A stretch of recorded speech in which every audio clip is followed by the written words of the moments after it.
This teenager became concerned for her ex and tried to help him. Little did she know she was about to be brutally killed. Lauren Astley was 18 years old from Wayland, Massachusetts. She began dating Nathaniel Fujita when the pair were in high school together. Nathaniel was a popular football player. The pair were described as being quite on and off. On the 1st of April 2011, she decided to end the relationship with Nathaniel. However, it did not go down very well at all, and his friends reported that he became depressed and withdrawn. He stopped doing things he used to enjoy doing, and he just didn't seem to care about life anymore. In summer 2011, the pair attended the same graduation party. It was reported that at the party, Nathaniel got quite jealous of when Lauren was talking to other boys. Nathaniel got quite drunk, and Lauren's mum was actually at the party, and Lauren ran up to her crying. She said that Nathaniel wouldn't leave her alone and was harassing her. Now, Nathaniel got so angry at this party that he punched the tent that everybody was in and caused it to collapse. He was then asked to leave the party. It was reported that Nathaniel started drinking quite heavily and becoming even more depressed. His mum actually got so worried about him that she reached out to Lauren. She asked Lauren if she could help and maybe speak to him, and Lauren agreed because she was concerned. Lauren agreed to chat to him and meet him at his house on the 3rd of July 2011. Tragically, she had no idea she would not leave the house alive. She texted him stating "here" and entered the house at approximately 7:05 p.m. Nathaniel lured her into the garage, slit her throat and strangled her with a bungee cord. He then drove her car to Town Beach and disposed of the keys down a drain. After running home, he put her body in his car and dumped her in a secluded area nearby. Obviously, Lauren's family got really concerned when she didn't get home. Nathaniel, as obviously the last person she was meeting up with, was reported as a suspect. Police found bloodstains in his garage and a big bag full of clothes soaked in blood. Lauren's body was found not long after. Nathaniel's defense in court stated that he was suffering a massive depressive episode and therefore should not be held criminally responsible. However, luckily he was found guilty and sentenced to life in prison. This singer was murdered and tied up in Christmas lights. 27-year-old Egypt Covington was last seen alive at a yoga class on the 22nd of June 2017. Tragically, she would be dead the following day. Egypt was a popular musician and singer from Van Buren Township. Her dad described her as the type of person to light up a room. She was about to start living with her boyfriend Curtis Meadows. The pair had been dating on and off for about 10 years. On June the 23rd, Curtis was unable to get hold of her and he turned up at her house to see what was wrong. When he arrived, he saw her car was there, but disturbingly, her door was wide open. Worryingly, her dog was there barking in the hall. The dog was alerting Curtis to something horrific. Egypt's body was lying face down on the floor. She'd been shot in the head, behind the ear, and her hands had been bound with Christmas lights. Now, police felt that Egypt did know her killers because there was no sign of forced entry. There was strangely also no sign that anything had been stolen. It would be almost a year until a person of interest was finally announced. This was her ex-boyfriend, Kenny, who she had been with while her and Curtis were on a break. Egypt's family said that Kenny had been quite volatile and abusive. However, he wasn't charged with anything and the case went cold. That was until a break in the case in November 2020. 37-year-old Eugene Moore and 34-year-old Shane Evans were arrested. A month later, 30-year-old Shandon Groom was arrested as well. According to testimony in court, the men had accidentally broken into the wrong house. The men had intended to break into the neighbour's house and steal substances. They were recently sentenced to time in prison and each got between 15 years and 55 years. This woman killed her roommate over a phone charger. 26-year-old Monica Anderson was living with Lan Lee. Lan was 20 and the two women had been introduced through mutual friends. They'd been roommates in Sacramento for around 6 months. Now, Lan had a troubled upbringing and had struggled with addiction to substances. She'd actually been living in a group home for young women but wasn't able to stay once she turned a certain age. She met Monica just after turning 18. On the 13th of March 2010, the pair were drinking alcohol and taking substances. At around 2:30 a.m, they began arguing over a phone charger. Monica, sensing that things were escalating to a dangerous level, tried to run away. Terrifyingly, Lan chased her out of the apartment with a butcher's knife. Lan launched into a vicious attack, stabbing her 91 times. She then tried to stab herself and a friend stopped her. Police raced to the scene and arrested Lan. At the trial, prosecutors stated that Lan murdered Monica over pettiness and ridiculousness. They also played the jurors a video of Lan being questioned by police. In the video, Lan admits that she was simply angry at Monica for not giving her a phone charger. Interestingly, it wasn't the first time that things had got violent between the pair of them. Months prior, Monica actually told her parents that Lan had attacked her and given her a black eye. Lan was found guilty of first-degree murder and sentenced to 25 years to life. When neighbours saw a couple arguing in the street, they had no idea the horrors that were about to unfold. Heather Stamper was a 31-year-old woman living in Delaware City. Her boyfriend Stephen Pierce was 45 years old. On the 9th of July 2016, Stephen thought that he saw Heather texting her ex-boyfriend. The pair ended up getting into a really big argument about this, and Heather wasn't happy. Witnesses saw them arguing with each other in the middle of the street. Heather ended up breaking up with Stephen that night as a result of this. In a jealous rage, Stephen went to one of his friend's house and asked if he could borrow a gun. The friend declined and was really concerned when they saw Stephen ripping the seat covers off his car. He was also reportedly shouting that he wanted to kill Heather. Stephen then decided to try his luck with a different friend and again ask him for a gun. Witnesses also reported hearing Stephen saying, "This is my last night of freedom, I'm going to be a lifer come tomorrow." He then returned to Heather's house and was let in by her roommate. The roommate heard loud noises coming from Heather's room, and 15 minutes later, Stephen left the room crying. He told the roommate that he would never see her again. Little did the roommate know, Heather was lying dead on the floor of her bedroom. Stephen actually returned to the scene of the crime the next day and pretended that he'd just found Heather dead. He called 911 and her cause of death was ruled as blunt force trauma. Stephen was eventually found guilty of first-degree murder and was given life in prison plus 25 years. The disappearance of this schoolgirl seemed like an isolated case until a terrifying development. On the morning of the 13th of February 2009, Amber Dubois vanished on her way to school. At the time, she was 14 years old and was heading to her high school in California. At 7:10 a.m, some parents reported having seen her walking to school, but at 7:30, she never showed up. She was reported missing that day. That same evening, her mum was desperately trying to think of ways that they could get hold of her or find out where she was. Her mum called her mobile phone provider and got them to reset her password for her voicemail to allow her to access the voicemail. Bizarrely, the next day, Amber's phone was turned on for around 30 seconds. Whoever was accessing it tried to go to voicemail but couldn't, and it was then immediately turned off. Police initially focused the investigation on the mum's boyfriend, Dave Cave. Amber and Dave were known to not get on very well, but Dave denied any involvement. The strain of the investigation and the doubts caused Amber's mum to eventually break up with Dave. Then, the following February, another girl went missing. This time it was 17-year-old Chelsea King, who vanished from the same area. Chelsea had been on a run just 10 miles away from where Amber had vanished. Police scoured the area and disturbingly they found her socks and underwear. The socks were sent off for DNA testing and they found a match. This was registered S offender John Gardner. Police then announced that Chelsea's body was found in a shallow grave nearby. John was charged with R and murder. He was also charged with attempted R of another woman at Lake Hodges months prior to Chelsea's murder. Initially, John denied being involved in Amber's disappearance, but eventually he did confess to knowing where her body was. He took police to a remote area in San Diego where the teenager was buried. He was obviously charged then with Amber's murder too. In court, he admitted the killings.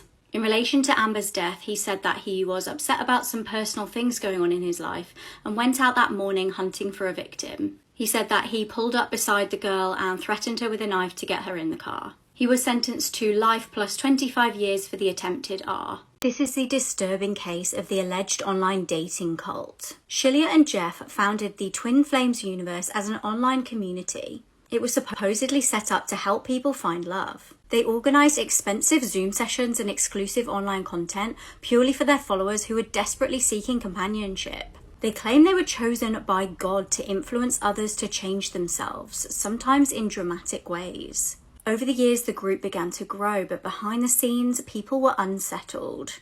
It is alleged that the love guru pair targeted lonely, vulnerable people desperate for a romantic partner. One journalist stated the organisation, quote, dupes people with the promise of love. There's all of these ways that people can kind of get tricked and not find love, but something that's actually a lot of times traumatic. The new docuseries Desperately Seeking Soulmate Escaping Twin Flames Universe is now streaming on Prime Video. What this father did to his daughter is sickening, and it was caught on camera. Alicia Mesti was 14 years old. A year prior to her going missing, her dad Mark, who lived in California, was given custody of her and her brother. The courts had determined that their mum, Roberta Allen, was unfit to be a parent. However, worryingly, Mark had a criminal record. He'd previously been charged with drunk driving, bank fraud, and DV. He'd also been ordered to attend anger management groups. He even spent some time in prison due to substances and violating probation. It's actually shocking that he was given custody of these children. On the 14th of August 2006, Mark's girlfriend Shelley Walker was in town. She got a flight from LA to go and visit Mark. Now, she was intending on picking up Alicia from a relative's house in San Jose on her way from the airport, but Mark actually called her and said that she wouldn't need to. When Shelley asked, Mark explained that Alicia had run away. Shelley was obviously concerned by this and reported her missing. Police believed Mark's story and found no evidence of foul play. When Mark was evicted from his home in December, he actually moved to LA to be with Shelley. 3 years passed with no sign of Alicia, and Mark was strangely unbothered. Then in 2009, a huge development. Police took cadaver dogs to Mark's old house. Shockingly, they uncovered human remains. They were then identified as the missing child. Investigators immediately turned up at Mark's house, and what they found there was shocking. It turned out Mark was cooking M at his house with Shelley. Shockingly, there were children living there while this was going on. They were charged relating to substances and child endangerment. An autopsy showed that Alicia died of a huge amount of substance intoxication. The reason for this is hideous. Prosecutors stated that Mark had D'd his daughter in order to R her.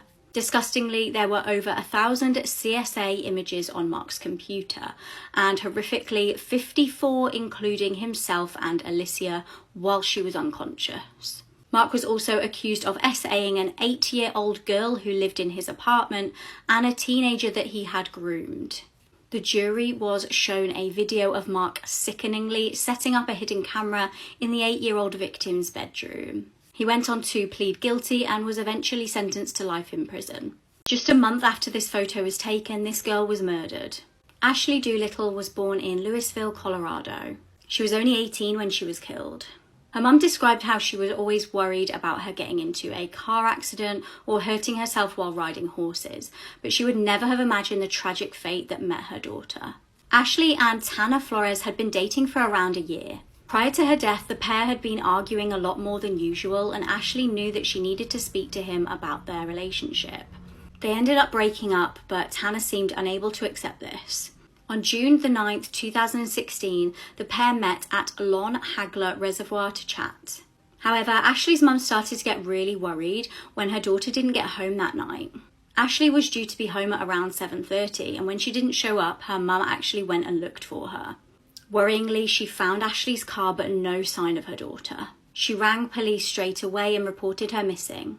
Tanner's family reported that they also hadn't been able to contact him since 3:30 that day.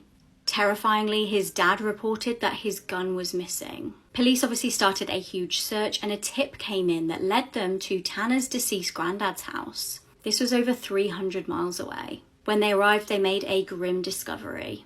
Tanner's car was there, covered in blood. Ashley's body was inside, wrapped in blankets. She'd tragically been shot to death. Police managed to track down Tanner shortly after. Now, Tanner eventually admitted to killing the teenager, but insisted that it wasn't premeditated. His defense argued that it was a spur-of-the-moment thing, but why had he taken his dad's gun with him to meet Ashley? When questioned by police, Tanner said, "She just kind of glared at me and turned away, so I grabbed the gun and shot her. She started twitching and freaking out, so I shot her again. I thought it would be an instant thing."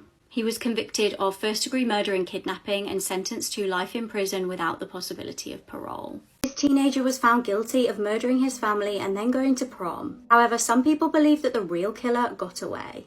Jeff Pelly was born into a religious family. They lived in Florida until his mum passed away from skin cancer. Jeff's dad met another woman and they all moved to Indiana.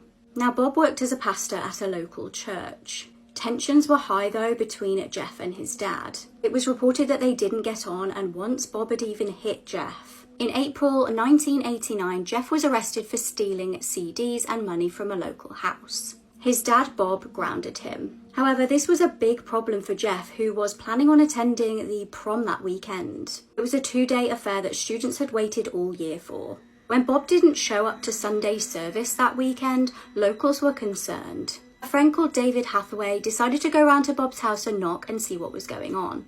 When no one answered, David looked around, found a key and let himself in. Shockingly, after noticing Bob's glasses on the floor, he then saw his dead body. When police arrived, they also found Dawn on the floor clutching her 2 dead daughters. Jeff and 2 of his sisters were the only survivors. Police got to work with checking their alibis. Now, one of the sisters had been out of town with a friend and the other had been at a sleepover. Prior to going to his prom, Jeff had been the only one around. He also had a reason to be angry at his dad. However, there was no actual evidence to link him to the crime. In 2002 though, Jeff was charged with the prom night murders. He was actually living in Florida by this time and had a family of his own. Now, despite there being very little forensic evidence to link him to this crime, he was found guilty and sentenced to 160 years. A few years later, the McKinney Wrongful Conviction Clinic filed a motion for post-conviction relief. Jeff still remains behind bars and a judge is making a decision whether to grant him a new trial. Did you know about the Club Penguin dark criminal network? Born in 2005, Club Penguin was a massively multiplayer online game involving a frozen virtual world. Fans of the game will know that it included loads of online games and activities. However, when the site shut down in 2017, it broke the hearts of many Club Penguin fans. The site made its money off paid memberships, but due to the site's declining popularity, not enough revenue was being generated. This spurred on fans to create unofficial websites all across the world. These were extremely popular when COVID hit and boredom was at an all-time high, with many people quarantining. People looked to these nostalgic websites as a way to pass the time. The largest of these was called Club Penguin Online. However, what was going on behind the scenes was dark and criminal. Bearing in mind that the original demographic of Club Penguin was ages 6 to 12. The copies of the website were still branded as child-friendly, but they were actually anything but. The activity that was going on was shocking, and Disney, the original creators of Club Penguin, actually stated that what was going on was abhorrent and illegal. The official Club Penguin was closely watched and moderated to maintain child safety. The unofficial versions of Club Penguin, however, were definitely not a safe space for children. Conversations relating to substances, racism, users being toxic and bullying each other, and even having conversations about S. It was a hive of online predators asking children inappropriate questions and asking them to join private online servers. There also grew a huge rivalry between people who were creating different versions of the Club Penguin website. It got so bad that individuals were getting hackers involved, threatening people and even exposing their private details online. Shockingly, a British man who was heavily involved in the Club Penguin online website was actually ultimately arrested over allegations of child pee. When this young woman went missing, her sisters took the investigation into their own hands. What they found was horrific. On the 9th of February 2014, Charlie Scott went missing. She was 27 years old at the time, and worryingly, she was pregnant when she vanished from Haiku in Hawaii. She was last seen by her ex-boyfriend, Stephen, who was also the father to her unborn baby. The pair had interestingly had a discussion when he found out that she was pregnant over whether to keep the child or not. He tried to convince her not to keep the pregnancy, but she went ahead with it. Now, 24-year-old Stephen claimed that he rang Charlie the night of the 9th and asked for her help due to his car being stuck in a ditch. Now, it's believed that despite the fact that the pair had broken up, she still had very strong feelings for him. So when he rang asking for her help, she obliged. Stephen stated to police that Charlie helped him with the car and then the pair went their separate ways that evening. He stated he did not know where she'd gone after that. It was Charlie's family that ended up becoming worried the following day after not being able to get hold of her. Knowing she was pregnant and potentially in danger, they obviously reported her missing. On February the 11th, there was still no signs of the missing girl, so her sisters decided to take matters into their own hands. They went to the place where Stephen said that his car had got stuck. After scouring the area for potential clues, unfortunately they found nothing. It was then that they bumped into Stephen on a dirt road not far away. Suspiciously, he tried to deter Charlie's sisters from looking in the area that he was in. He said that they didn't need to, as he'd already checked that area. The next evening, Charlie's friends made a worrying discovery. They found her car and it had been set on fire. On February the 13th, another horrendous find. Charlie's sister came across some of Charlie's blood-stained clothing, and interestingly, it was just off the road where Stephen had previously said that he'd searched. This led to a huge search of the area by police. Tragically, a jawbone was found, and forensics confirmed that this was Charlie's. Suddenly, police had a homicide investigation on their hands. Stephen was arrested for murder and arson in July. Friends and family of Charlie noticed some strange red flags in the pair's relationship. Prior to their breakup, Stephen and Charlie had actually been living together for 2 years, but he seemed to want to hide their relationship. He'd actually been known to tell people that the pair were just roommates. He would also really not like to have his photo taken with her. Prosecutors claimed that the pregnancy was the motive for the murder. They believed that Stephen did not want to be a dad and also did not want to be tied to Charlie. In 2016, Stephen was found guilty of second-degree murder and arson. He was sentenced to life in prison without the possibility of parole. This man admitted to murder on Facebook while on the run. Erica Gould was 30 years old, living in Maryland. On Easter Sunday, the 1st of April 2018, she was killed. Erica had worked as a youth addictions counsellor and had 3 young children. She loved helping people and was a good mum to her kids. Her ex-husband Jamil was father to one of her children. The pair's relationship took a downward turn when Jamil was convicted of substance charges. This is what had actually spurred Erica on to pursue a career in helping people with addictions. She got a degree in chemical dependency and began working with families to help those struggling with substances. Erica and Jamil had actually finalised their divorce, but on the morning in question, the pair got into an argument. Jamil was furious but left the house, and Erica thought that that was the end of it. However, that couldn't be further from the truth. Terrifyingly, her ex-husband returned armed with a gun. At this point, it was later on in the afternoon, and Erica and her family were having an Easter celebration. Unfortunately, Jamil was not in the mood to celebrate. As horrified onlookers watched, Jamil forced his way into the house. Erica ran upstairs to the bedroom and locked the door, but Jamil had broken into the house and started kicking down the bedroom door. Terrified, Erica clambered out of the window. She climbed onto the roof and over the front porch. Jamil fired shots out of the window at Erica and then fled. When officers arrived, Erica was collapsed on the roof with multiple gunshot wounds. As she was transferred to hospital, Jamil went on the run. He posted under the name Destined for Greatness Gould, and it starts with, "I want everyone to know I'm not a monster and I deeply regret this senseless tragedy that I caused. If you want to pause to read, I will duck out the way." Erica later passed away in hospital, and Jamil was convicted of first-degree murder and was given life without parole. It was the 10th of February 2018, and a family was enjoying a birthday meal at a restaurant in Millis in Massachusetts. That was until a frantic man with a knife ran in shouting, "I want to kill everyone."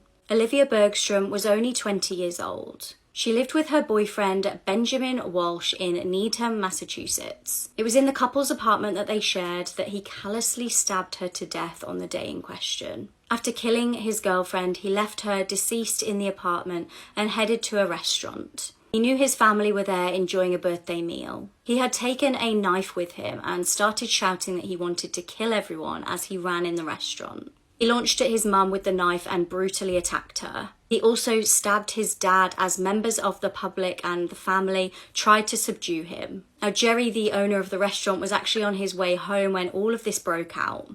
He got a frantic phone call from one of the employees about the stabbing. He said, "I turned back into the parking lot, ran in the front door to make sure the manager was on the phone calling the police.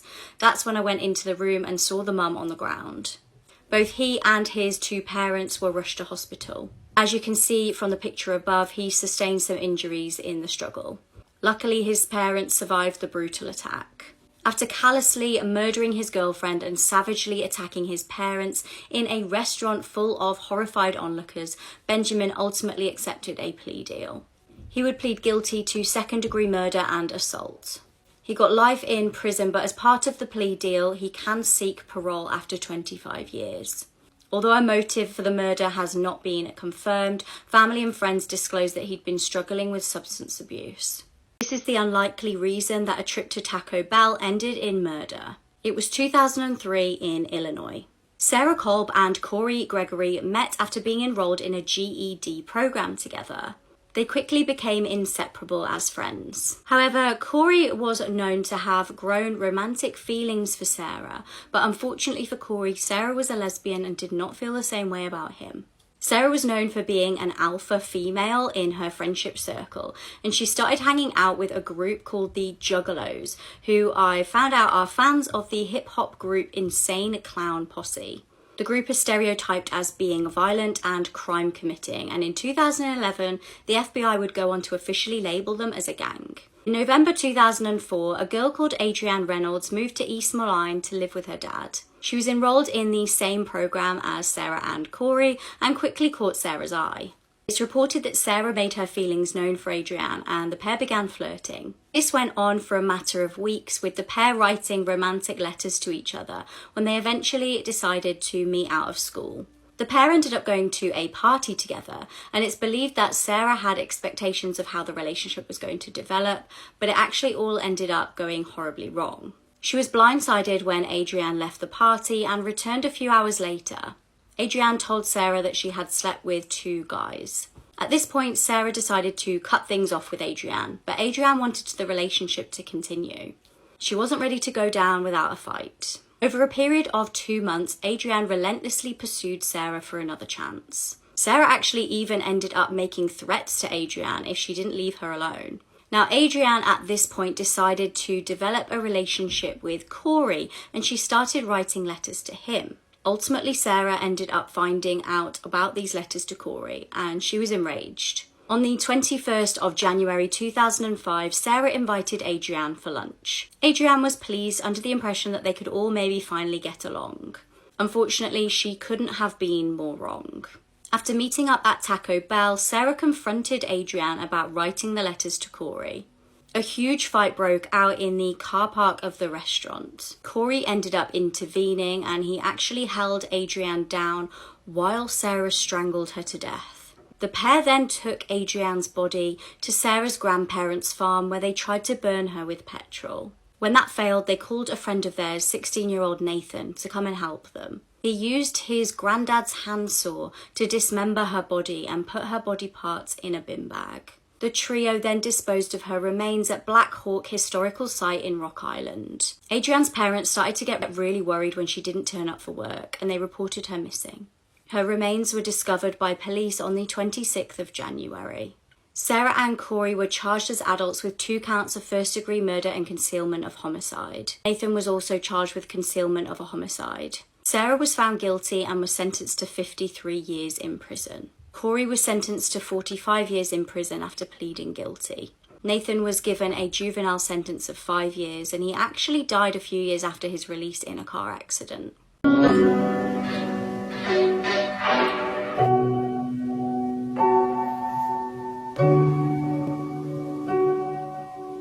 A child murdered this drive-thru employee for the craziest reason. A 12-year-old boy from Texas killed a Sonic drive-thru worker during an argument in May 2023. The boy remains anonymous due to his age, but was convicted of murder earlier this month. The victim was 32-year-old Matthew Davis, who was fatally shot by the boy for the most bizarre reason. The confrontation reportedly started due to a man urinating in the car park. The man in question was the 12-year-old's uncle, Angel Gomez. He was confronted by Matthew for his actions, and the argument got physical. The 12-year-old then got out of the car and shot multiple times at Matthew. Angel and the nephew fled the scene before returning. They were arrested and Matthew was pronounced dead. Tragically, Matthew had a 10-year-old son who is now left without a father. Police are hunting for a man who pushed a woman in front of a train. On the 18th of October, a 30-year-old woman was minding her own business when she was shoved off a Manhattan subway platform. It was around midday and she was believed to have been either heading to or from work. The subway station was temporarily shut down following the disturbing incident. It is stated that as the train was pulling out of the station, the woman was shoved into it, causing her head to hit the moving train. The train left the station and she fell onto the tracks. Eyewitnesses helped to pull the victim back up to safety and onto the platform, but she is currently in a critical condition. Police have identified the suspect as pictured above 39-year-old Sabir Jones. He is believed to have fled the scene on the day on foot. The New York Police Department have stated that there have been 15 incidents of people being pushed onto the subway tracks so far this year. Imagine getting a speeding fine for $1.4 million. That happened to one man in Georgia. On the 2nd of September 2023, Connor Cato was doing 90 miles an hour in a 55 mile an hour zone.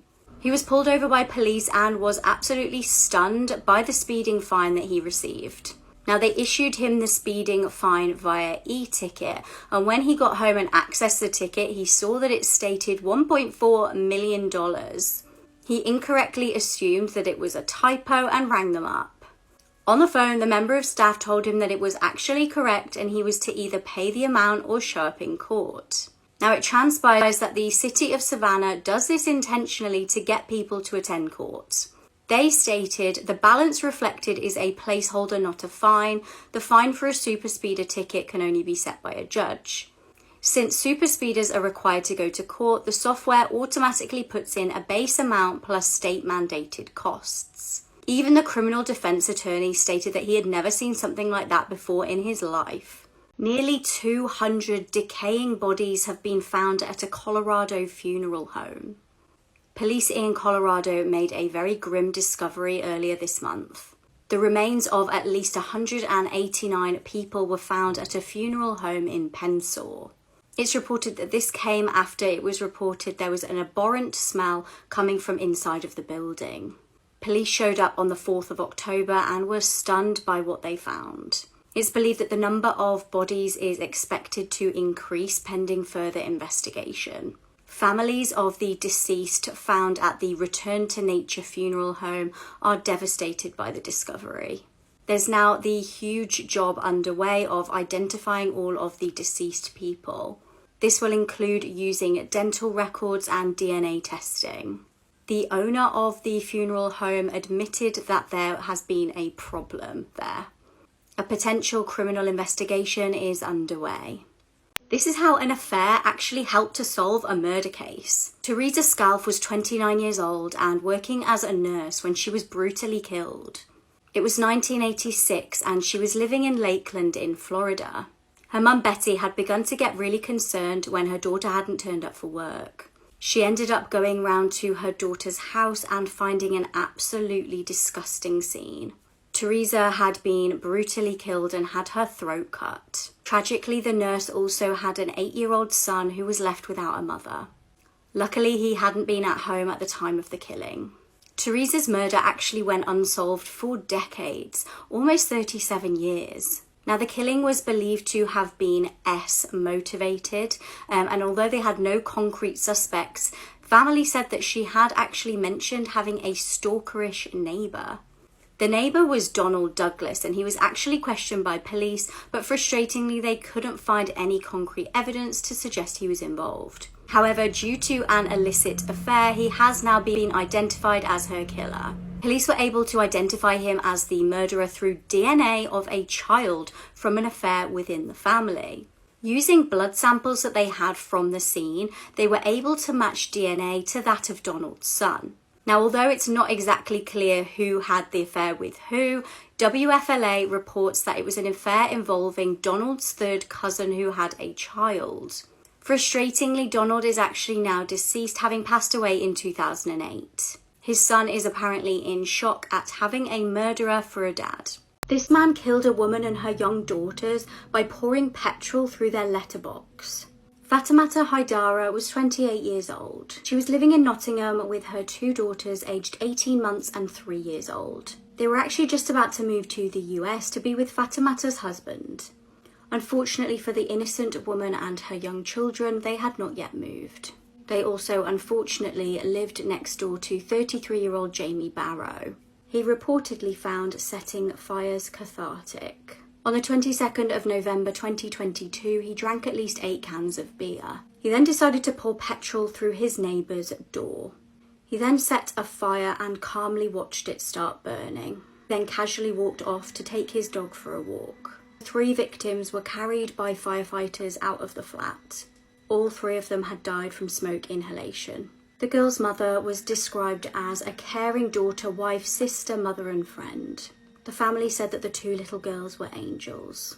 Jamie ended up admitting to setting the fire when questioned by police. He admitted to manslaughter but denied murder. He claimed that he didn't think the family were at home at the time. The jury unanimously convicted him of 3 counts of murder and he was given life in prison. This woman called 911 just minutes before she was murdered, but dispatchers hung up on her.